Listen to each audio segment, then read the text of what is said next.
Fala pessoal, tudo bem? Então vamos para mais um vídeo aqui no canal. Hoje eu vou comentar uma partida interessante do Mundial de Rápidas, né? E hoje vai estar começando, como eu gravo o vídeo sempre nas segundas, vai estar começando o Blitz. Aí no ano novo vamos ver aí quem vai ser o campeão mundial de Blitz, com toda aquela confusão, né, do código de vestimenta do Carlsen, que acabou largando o torneio por usar calça jeans, e aí volta. Bom, isso está bem aí propagado pelas redes sociais, né, e deu muito pano para manga. Foi um torneio bastante interessante, muito difícil, e vamos comentar sobre esse torneio depois da vinheta.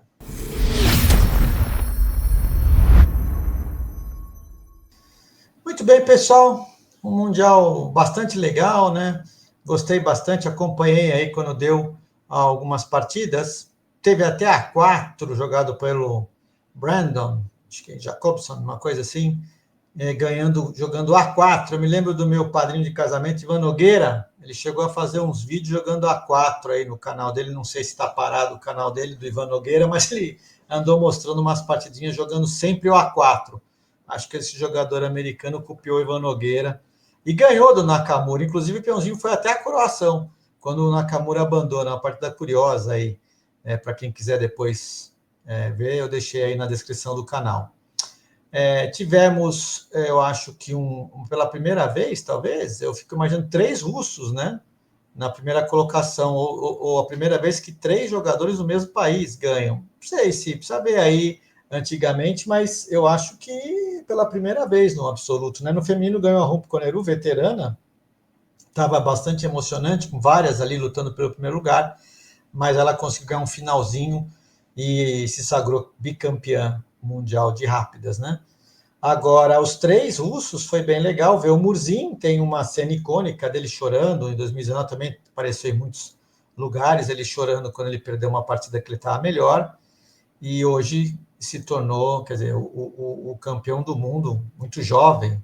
E eu gostei bastante do Grishuk, o veterano Grishuk, gente fina, muito engraçado o Grishuk, ficou em segundo lugar e o Nepo está ali entre os 3 primeiros, mas acho que a equipe americana, tirando o Lenier, o pessoal não foi bem, Caruana, Wesley So, Aronian, e é um sinal de alerta até para essa equipe americana, né, que já está com a maioria do pessoal acima de 30, e apesar de ter uma gente boa ali, você vê que tem uns caras, né, a Wonder Liang, tem uma turma ali mais jovem, mas eu não estou vendo ninguém pedreiro igual os indianos, então eu vejo que está uma geração envelhecida, né. E vamos ver, claro que jogo de rápidas e blitz é outra coisa, e partidas pensadas é completamente diferente, né? Mas é um termômetro, porque uma coisa é você jogar torneios entre si, o pessoal já se conhece, então o Carlsen ganha esses torneios de elite, mas ele conhece a galera, né? Agora vai ficando cada vez mais difícil com essa novíssima geração de jovens jogadores que vem com ideias frescas, né?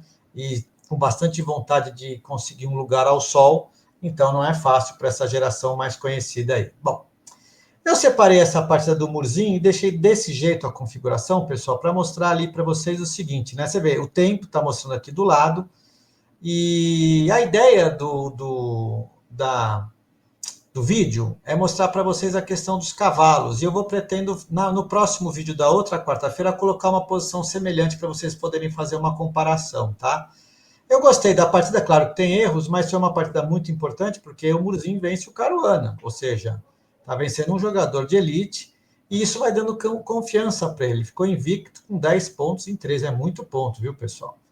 A partida foi assim, ele chegou até a jogar London, tá? Curiosamente também, ele ganhou de quem foi do Duda, né? Com um final interessante, ele acabou ganhando um final.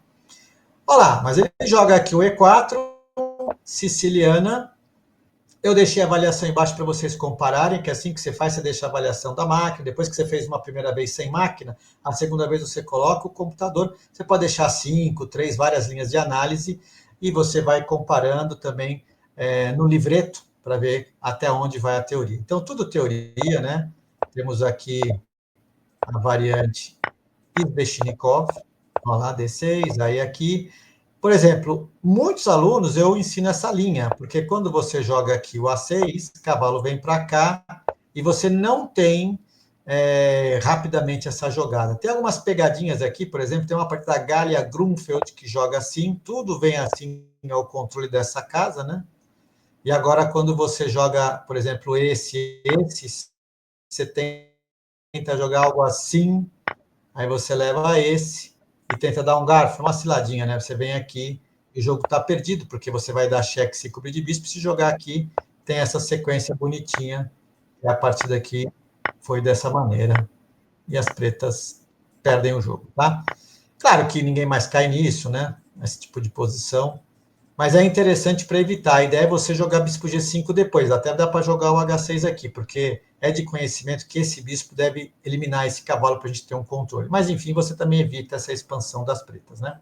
O pessoal até acho que comentou, né? Variante peliquiana, tanto que eu passei isso para os alunos, né? Mas tem outra, a lateral, minha aluna já jogou com bispo G5, alguns com G3, enfim. Olha aí. Cavalo lá, cavalo D5, tudo, teoria, toma, toma. Aqui eu gosto mais de C3, mas essa linha aqui tem sido muito jogada. A ideia dessa linha é forçar meio que um B4 e travar a ala da dama e o jogo ficar no centro e na ala do rei. Segue A5, tudo teoria. Uma ideia é você vir aqui e tentar trocar esse bispo por aquele, né? Você tentar trocar as peças certas. Aí aqui, roque. No caso de bispo G4, sempre bispo P6, tá, pessoal? Porque aí se você toma, peão toma para expulsar o cavalo do posto avançado.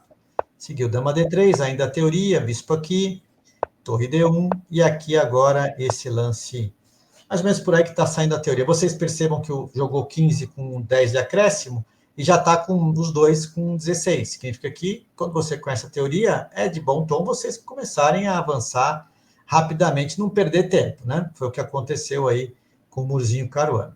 Segue agora a dama B8, ele joga com B3 para fixar aqui essa região, e o Caruana joga nas casas pretas. Essas manobras de pegar essas casas pretas acontece até com o bispo numa fase posterior. Colocar um bispo em C5 aqui, apesar de você deixar um pouco lá do rei, tentando jogar com F5, se um dia esse bispo chega aqui, ele bate no peão de F2. Joga aqui rei H1 para sair dessa cravada, porque a ideia geral é avançar assim com o bispo e empurrar o peão para F4, né? O Caruana joga a torre B8, porque ele está tentando abrir uma linha desse lado aqui. G3, segue torre B7, bispo G2, dama C5. A dama fica bem posicionada aqui. Ele joga agora com F4. Você vê essa avaliação da máquina 1, 0,5, menos 0,5. Sempre que eu acho que está por aí, eu acho que o jogo está equilibrado. Difícil dizer, menos 5, 0,5 está perdido. Não. Está ali uma tendência, mas é um jogo equilibrado. Trazer a dama para essa casa está correto e tentar abrir a coluna A está correto também. Lembra até, em alguns casos, algumas posições de siciliana fechada, né? Lembra-se, não é que é a mesma coisa, tá, pessoal? Ele acaba jogando o cavalo D4, e esse que é o ponto, né? Colocamos aí, cavalo no canto só traz desencantos, cavalo no centro requer discernimento. É legal você colocar cavalos no meio do tabuleiro, porque eles estão em postos avançados, né? Mas o que precisa é importante ver, isso aí tem num livro antigo, acho que do Hatch, né? Ele comentando a questão das diferenças dos cavalos, né? E essa é a partida que eu vou trazer depois para vocês na próxima aula, dando um spoiler aqui. Mas veja, precisa ver o que ele vai fazer. Ele tem que conjuminar, ele tem que coordenar com as demais peças, né? Então, por exemplo, o Murzinho traz o outro cavalo para cá, ele joga A4, porque a ideia é você poder abrir aqui essas linhas, né? Joga F5, claro, ele tem que atacar na ala do rei, e quando toma, cavalo toma, pode rolar um bispo de cores opostas, mas os bispos aqui só estão numa função de proteção só do roque, né? O que conta aqui são os cavalos. Aí o Caruana toma o peão, tudo certo aqui, tá? Eles sabiam direitinho a abertura, obviamente, e também sabiam os planos, né? O Caruana agora joga a torre A7. O computador sugere torre A8 aqui, né? Deixando a torre na segunda linha, defendendo o peão, para poder jogar aqui em A2 ou A3. Eu acho que está tudo bem com a do Caruana, aí jogou dama E3 aqui. Essa é uma ideia interessante para evitar no futuro uma melhora desse bispo. Ele joga aqui, e toda vez que o peão vem para cá, as pretas meio que largam a lá do rei, pensando num contra-toque na coluna, né? Ele joga agora H4, que é para evitar muitas vezes uma fechada total com G5, e quando joga a torre A2, ele vem com G4. Ou seja, está perfeito, o centro está totalmente bloqueado, os cavalos estão de uma maneira que nenhuma peça pode tirá-los daí, então você começa a avançar na ala do rei.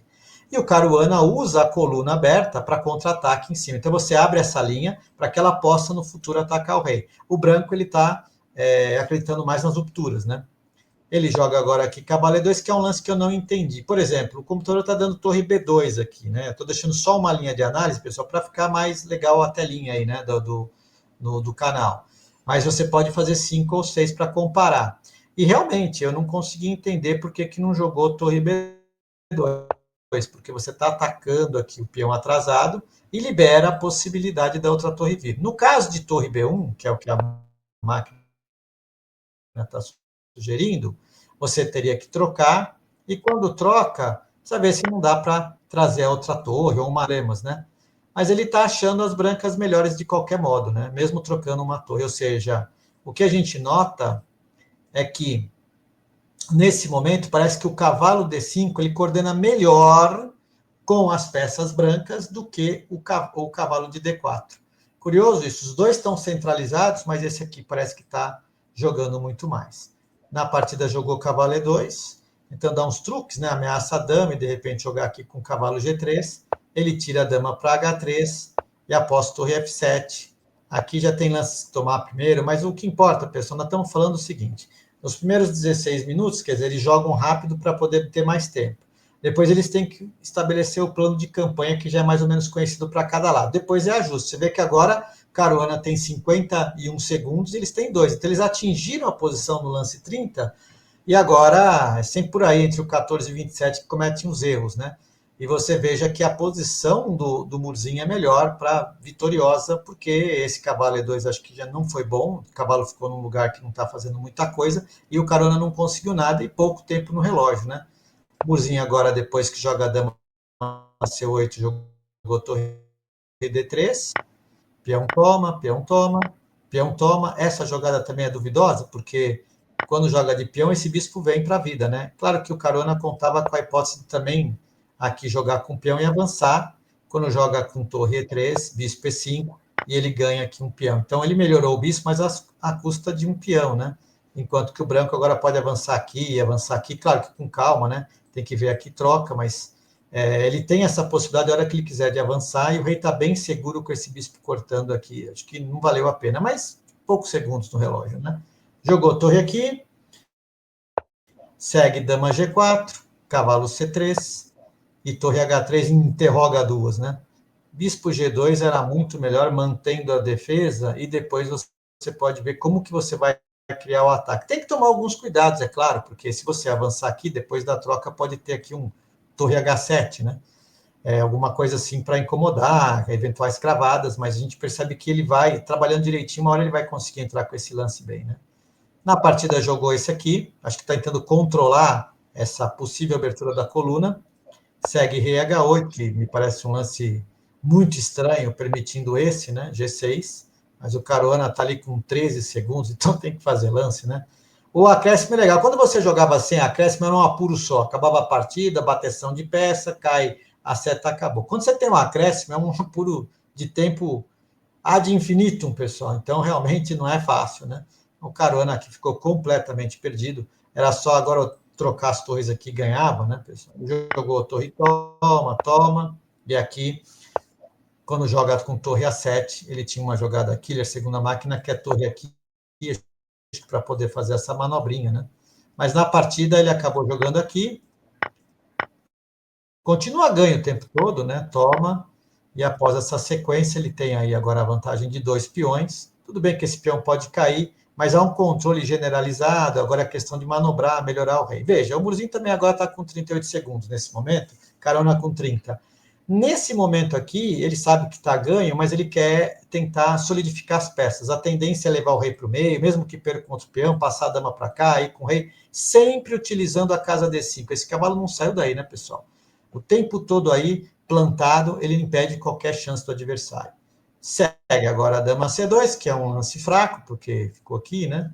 Ele joga para cá, mas o Murzinho tinha a ideia de levar o rei até o meio, tá vendo? Ele tentou passar a dama para trocar, porque o final está perdido, e tentou levar aqui. Esse foi o plano dele, segurar a base, deixar o cavalo aqui, o rei poder entrar, passar uma dama com cheque, com cavalo e ganhar a partida. Ou seja, quando você está com pouco tempo, você tem que ter uma ideia prática. Não adianta você querer calcular. A máquina, ela pode estar com 3 segundos, ela calcula muito rápido coisas, né? de ataque, de mate. Você não tem essa capacidade, então você tem que ser prático e tentar solidificar. Por isso que você vê, às vezes, oscilações, pô, tava ganho e tal. No apuro de tempo, já não é mais uma partida pensada que você tem um tempão para você poder pensar, né? Num ping, tudo pode ocorrer. Jogou rei F8, segue aqui esse aqui, que interroga duas vezes, porque tirou a dama.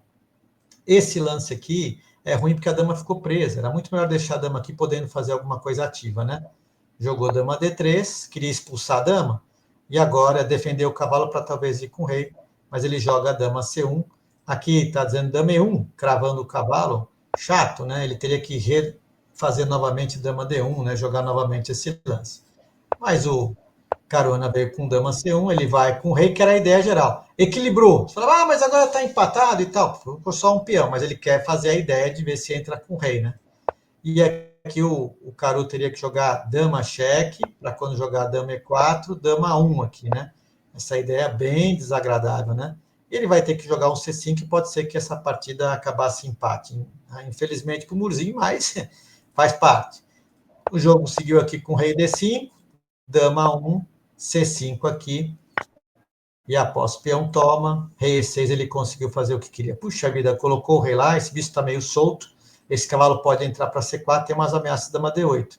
Então veja, eu quero que fique claro aqui para o internauta o seguinte, na hora que você está com pouco tempo, você tem que ter um plano, uma ideia.